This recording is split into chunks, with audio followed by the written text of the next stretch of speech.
ఆంధ్రప్రదేశ్ రాజకీయాల్లో గత కొద్ది రోజులుగా చోటు చేసుకుంటున్న పరిణామాలు గమనిస్తే అధికార ప్రతిపక్ష పార్టీల మధ్య యుద్ధం కొత్త మలుపులు తిరుగుతుంది. ప్రధానంగా మాజీ ముఖ్యమంత్రి నారా చంద్రబాబు నాయుడును లక్ష్యంగా చేసుకుని జాడస్రవం చేస్తున్న వ్యాఖ్యలు ఇప్పుడు రాష్ట్ర వ్యాప్తంగా సంచలనం సృష్టిస్తున్నాయి. అసలు వదిలిపెట్టే ప్రసక్తే లేదని, సాక్ష్యాలతో సహా చంద్రబాబును ఇరికించడమే తన లక్ష్యమని ఆయన చేస్తున్న ప్రకటనలు రాజకీయ వర్గాలు పెను దుమారాన్ని రేపుతున్నాయి.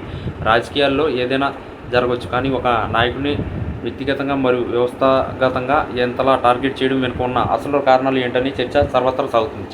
జాడస్రవం తన వద్ద ఉన్న అధికారుల గురించి మాట్లాడుతుంటే అవి కేవలం మాటలైనా లేక నిజంగా చంద్రబాబును ఇరకట్లో పెట్టే బలమైన పత్రాలు ఉన్నాయా అన్నది వేచి చూడాలి. రాష్ట్ర రాజకీయ చరిత్రలో ఎన్నడూ లేని విధంగా ఒక వ్యూహాత్మక అటాక్ నడుస్తుంది.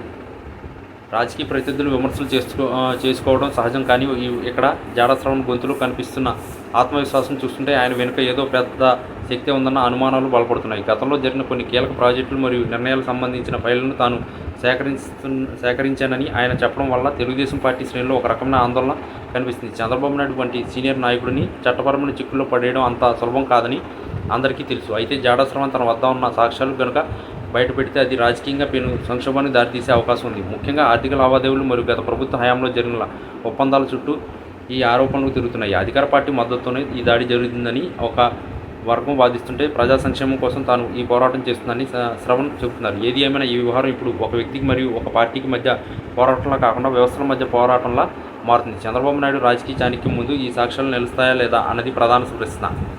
సాక్ష్యాలతో సహా ఇరికిస్తానని చెప్పడం అంటే అది కోర్టుల వల్ల వరకు వెళ్ళే అంశం. ఒకవేళ ఆ సాక్ష్యాలు కనుక నిజమైతే చంద్రబాబు రాజకీయ భవిష్యత్తు అది తీవ్ర ప్రభావం చూపే అవకాశం ఉంది. రాష్ట్ర ప్రజలు కూడా ఈ పరిణామాలను చాలా నిశ్చితంగా గమనిస్తున్నారు. ఎందుకంటే అభివృద్ధి అంటే ఎక్కువ ఇప్పుడు ఇట్లాంటి రాజకీయ కక్ష సాధింపులు లేదా విచారణ చుట్టూనే చర్చ జరుగుతుంది. జాడస్రవం చేస్తున్న ఈ ప్రయత్నం వెనుక ఉన్న ఉద్దేశం ఏదైనప్పటికీ రాజకీయాల్లో పారదర్శకం ఉండాలని కోరుకునే వారికి ఇది ఒక ఆసక్తికర అంశం. కానీ రాజకీయ ప్రయోజనాల కోసం ఆధారాలను సృష్టించడం లేదా చిన్న విషయాలను పెద్దవిగా చెప్పడం కూడా గతంలో చూసాం. కాబట్టి ఇప్పుడు శ్రవణ్ బయట పెట్టబోయే ఆ రహస్యాలు ఏంటో మరియు అవి చంద్రబాబుని ఎంతవరకు ప్రభావితం చేస్తాయన్నది కాలమే నిర్ణయించాలి. రాబోయే రోజుల్లో ఈ అంశం మరిన్ని మలుపులు తిరగడం ఖాయం కనిపిస్తుంది. ఇది కేవలం రాజకీయ ప్రకటనతో ఆగిపోతుందా, లేక నిజంగానే ఆయన న్యాయస్థానాలు మెట్లు ఎక్కుతుందా అన్నది ఇప్పుడు రాష్ట్రంలో హాట్ టాపిక్.